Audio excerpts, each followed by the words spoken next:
You've probably heard the news by now. AirVenture 2020 has been cancelled due to the health risk around COVID-19. Oshkosh has turned into no-Kosh, and I'm just as disappointed as you probably are. I had made plans to be there for 10 days again, just like last year. After Sun and Fun was already cancelled earlier, that leaves the world with none of the big fly-ins this year. This video of AirVenture 2019 cannot replace going to Oshkosh this year, but I hope it will bring back some nice memories and help you bridge the time until AirVenture 2021. Enjoy. Oshkosh can be experienced in many different ways. Whether you come for a day or the whole week, there's a large range of activities that can be enjoyed by people of any age. I'll show you in this video a lot of different things I saw during my 10 days on the field. Kind of a cross-section of the many things you can choose from during your AirVenture visit.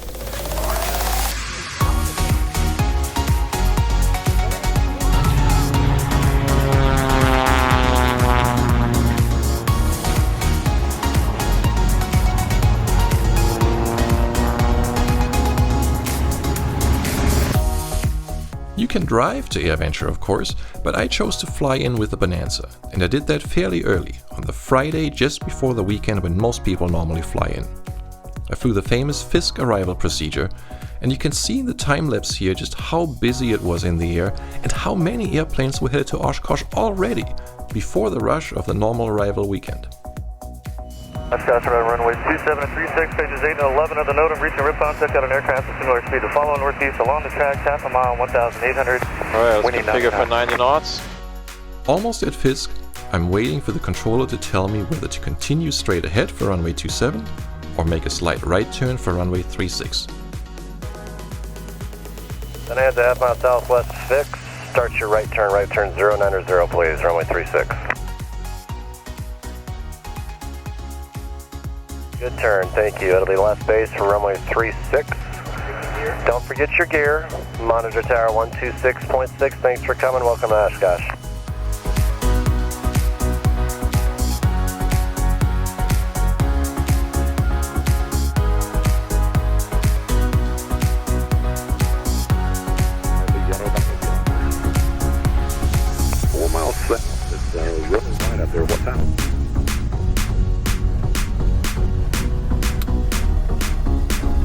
I'm at AirVenture 2019. Let the fun begin. After meeting my neighbors and setting up my tent and campsite, the first order of business is registration. You get a tag that is secured on the aircraft, typically the propeller, and a wristband for access to the show area. It's a very hot day, around 100 degrees Fahrenheit. I explore the area a little bit on my bicycle. In general, bikes are great to cover larger distances. However, I found that at AirVenture there are few places where they are welcome. It's only the Friday before AirVenture, so the field is still mostly empty at the moment. That should change over the weekend. Saturday and Sunday are normally the peak days for arriving aircraft, including the various group arrivals for Pipers, Bonanzas, Cessnas and others. I say normally because the weather has made plans of its own this year. A cold front replaces the hot air mass with much more pleasant air, but not without dumping a lot of rain on us first. The storms begin Friday night. My friend Steve and I quickly conclude that the safest place on the field would be the bar of the Hilton Hotel on the north side of the airport, so in the name of safety we have a few drinks there. Once this nasty looking band of storms has moved through, I return to my campsite to find my tent dry on the inside, but there is standing water everywhere. The next morning, there's varying degrees of flooding everywhere I look. The plan for me today, Saturday, is to fly with the Cessnas-to-Oshkosh group arrival, after watching their pilot briefing in nearby Juneau, about 35 miles south of Oshkosh. I'm not a formation pilot myself, but they've kindly invited me to fly as a passenger in one of their Cessnas from Juneau to Oshkosh as part of the group. I'm traveling to Juneau in style. My friend Jeff from Milwaukee picked me up in the morning in his beautiful Twin Beach.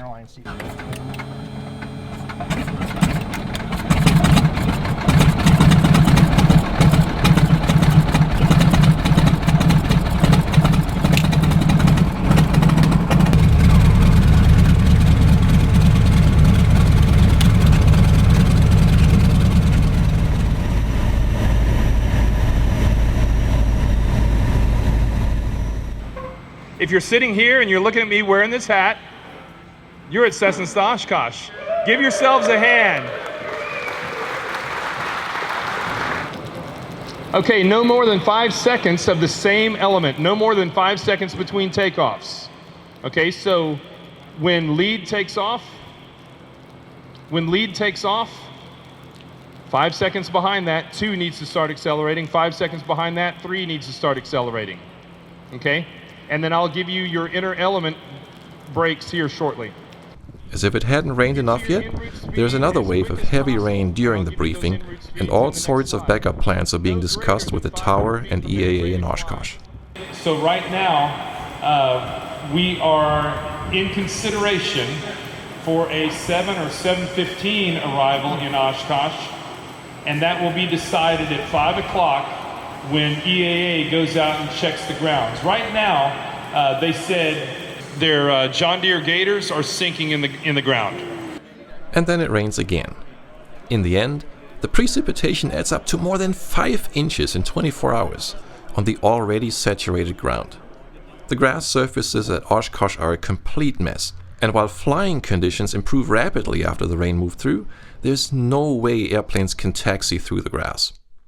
Oshkosh is closed for arriving aircraft, and most operations are stopped, including the mass arrivals. Camp Scholler is closed as well for new arrivals. It's a muddy mess, and to prevent further damage of the grounds, arriving vehicles have to wait outside until conditions improve. Back at the North 40, everything is sopping wet. The field was supposed to be filled up by now, but that didn't happen today. It was an eerily quiet end of the day that was supposed to fill up Oshkosh nicely. Maybe tomorrow will be a better day? What sounds like a nature documentary about frogs is really the North 40 grass parking area on Sunday morning. There's not much going on most of the day. The exhibits won't open until Monday, and the grass is still much too wet to let aircraft in. The Cessnas-to-Oshkosh group had a number of contingency plans ready to execute, including for staying in Juneau overnight. So none of these contingency plans worked, unfortunately. The tent you see behind me is pretty lonely here at the west end of the North 40. It is where the Cessnas were hoping to arrive and all camp together last night. That didn't happen, and as you can see, lots of empty space is still not here. So fingers crossed for them to arrive here this afternoon. And I guess the finger crossing helped, because the Cessnas were able to complete their formation flight to Juneau to Oshkosh on Sunday evening. The sky to the south is filled with landing lights, and one after the other, the Cessnas touched down on runway 36. Some gracefully, others, well, less gracefully. But as the saying goes, you can always go around. What is probably what this one should have done. Let's just say I was happy to not be on that plane.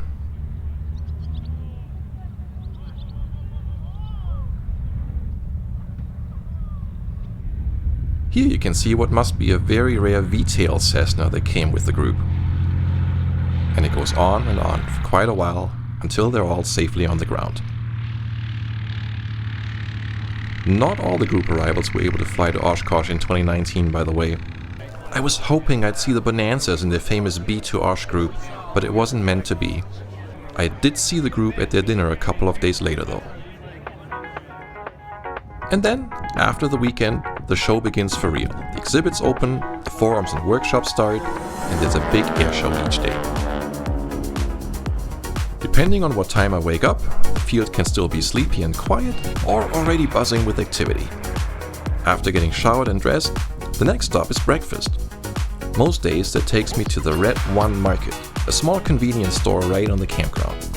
They have some food items, beverages, snacks, toiletries, and, most importantly at this time of the day, coffee. Outside the market is a little patio area where you can sit down, make new friends, overlooking the campground and the arrivals on runway 927.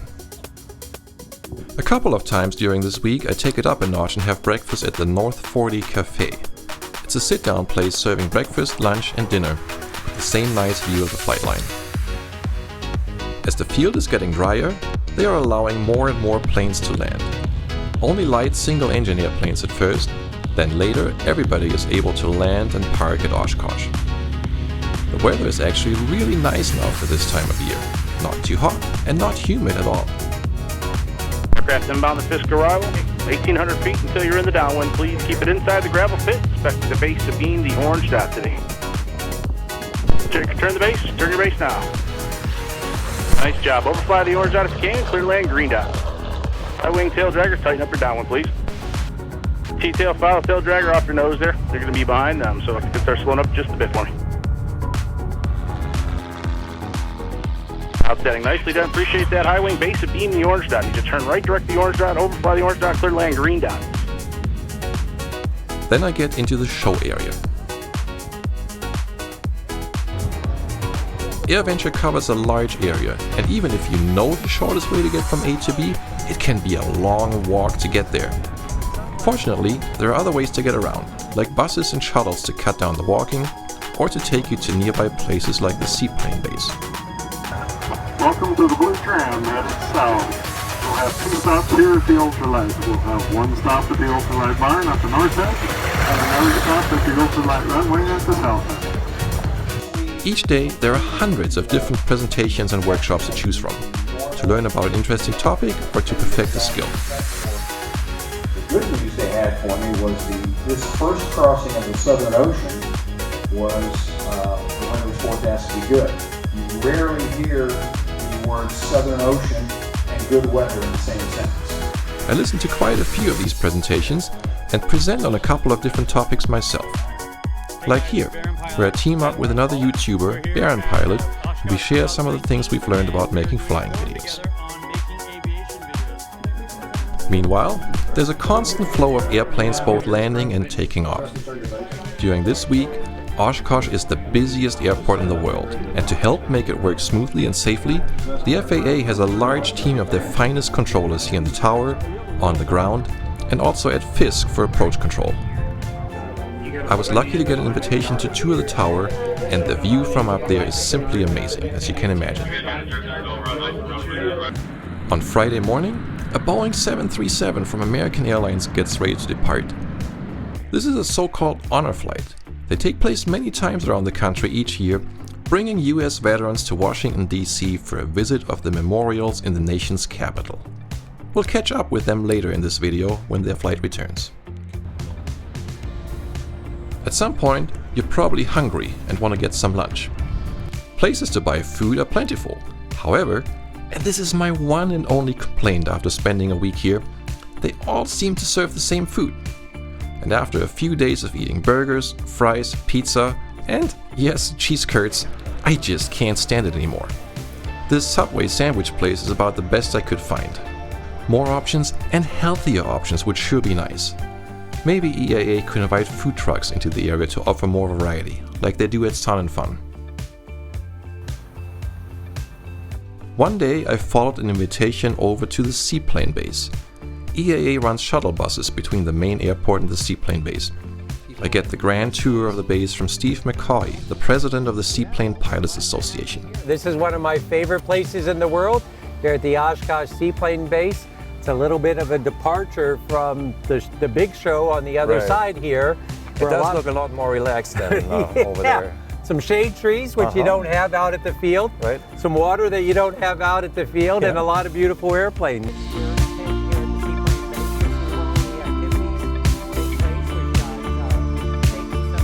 And so what they did with this airplane is there are 2 engines, 2 electrical systems, 2 fuel systems. Everything is redundant on the airplane. It is incredibly... I imagine seaplane flying must be an even smaller community. It is. You know, I like putting things in context so people get an idea of just how small the seaplane community is. And Then I get a ride in the Cessna 185 on floats.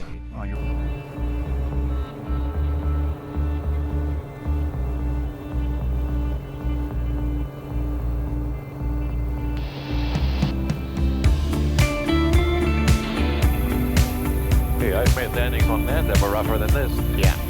This is a nice landing airplane. You can click post. If you are looking for an escape from the busy activity at Oshkosh, a trip over to the Seaplane base may be just what you need to enjoy airplanes from a more relaxed setting.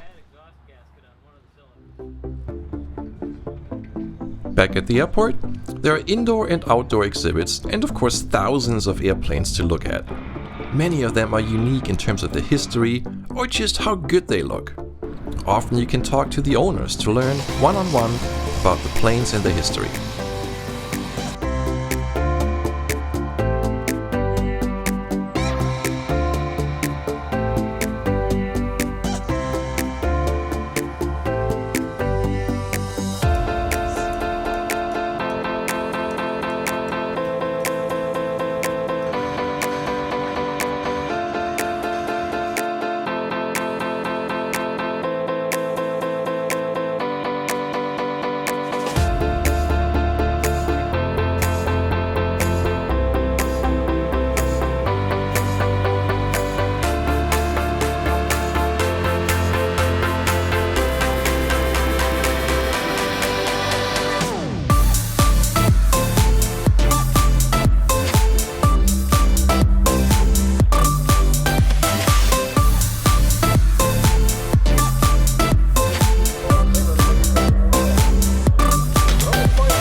The exhibits offer a way to learn about new airplanes and gadgets.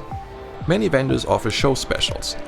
And even if you don't want to buy anything here, it's an opportunity to get your hands on the latest and greatest toys, ask questions, and see firsthand what they're like.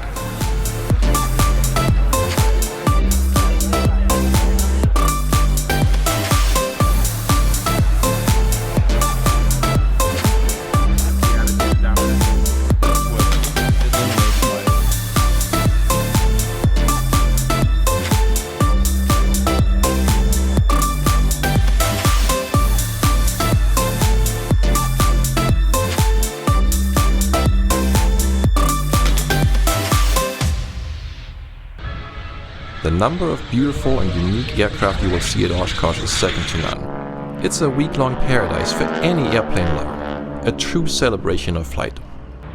Every afternoon there's a spectacular airshow. The theme in 2019 was Year of the Fighter. There was everything from old warbirds to the F-22 and F-35, the most advanced fighter jets in the world.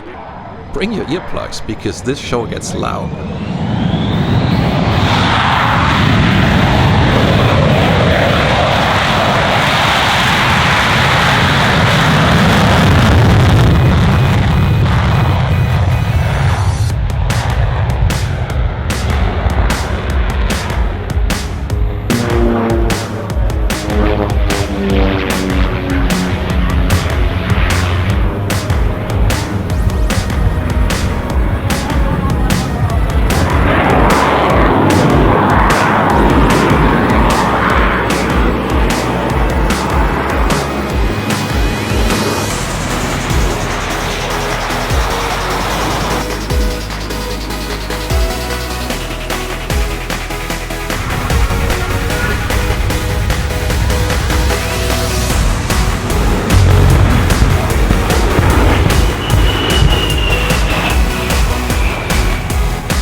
Flight up to the north, CFAC, setting into land.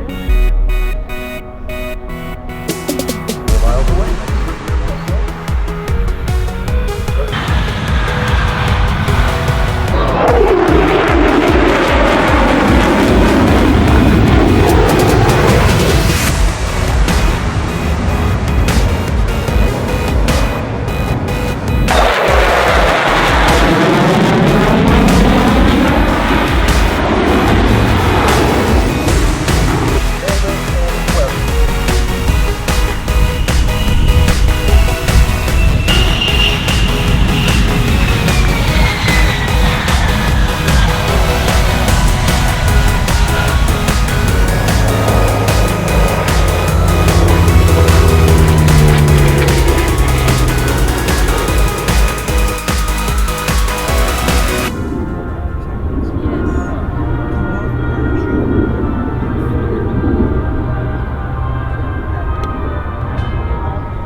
Remember the honor flight which took off in the morning?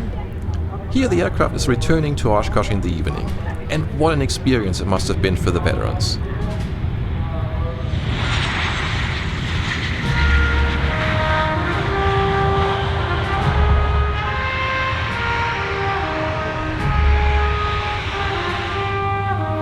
The airplane is getting a water salute as it taxis to the parking position, where a huge crowd has gathered to welcome back the veterans from their trip.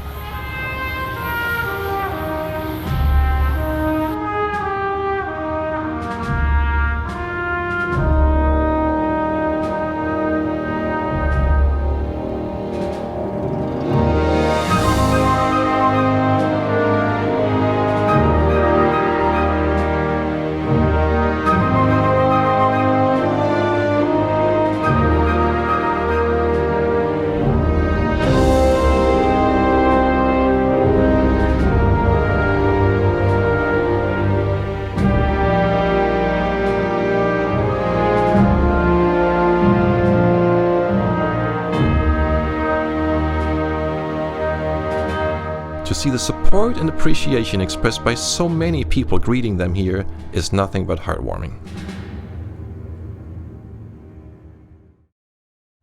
Reserved for this year's trophy meeting. All right, that's entering out of bounds. Minneapolis is about ready to have the newest and the ISA. Oh!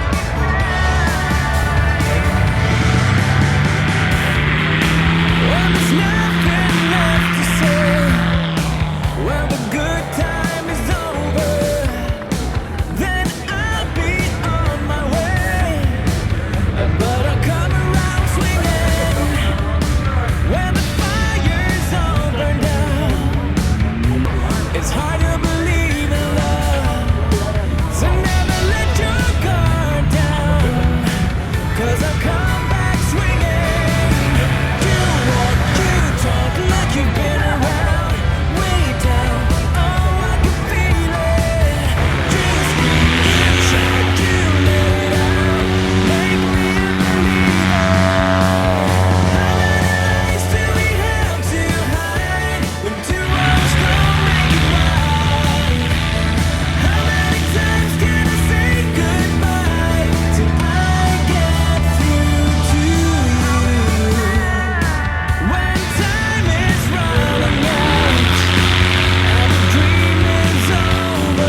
twice during the week, there is a night air show, followed by fireworks.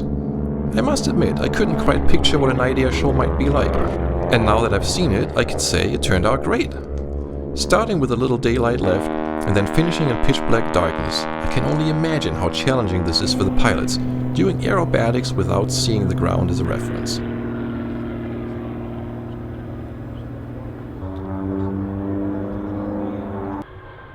Afterwards, there's fireworks. I've seen some decent fireworks over the years. This one here in Oshkosh was among the best I've ever experienced. The large fireball at the end is something I will never forget.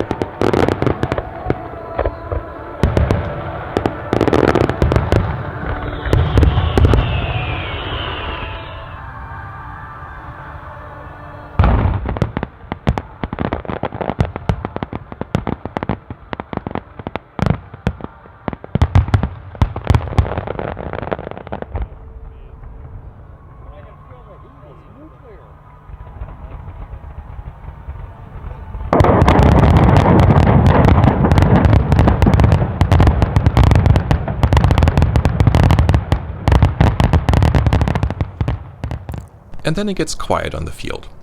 Small groups of people still gather, chatting in their lawn chairs by the airplanes. If you're looking for something with more people, somewhere with music, food and drinks, well, there's really only one place open at night. It's pretty popular and it's not even officially part of AirVenture. They're known as the SOS Brothers, who run a large beer tent just outside the airport property. Open from mid-morning until midnight each day, they actually serve some of the best food you can buy here during the week. A large yellow balloon floats high above the place, and at night, when the balloon is lit up, people follow it from every direction for the food, for the beer, and for, well, see for yourselves. I just want a real deal. Just want a real stuff, honey. I just want a real deal. Just want a real stuff, honey. Give me more. Give me more. Give me more. Give me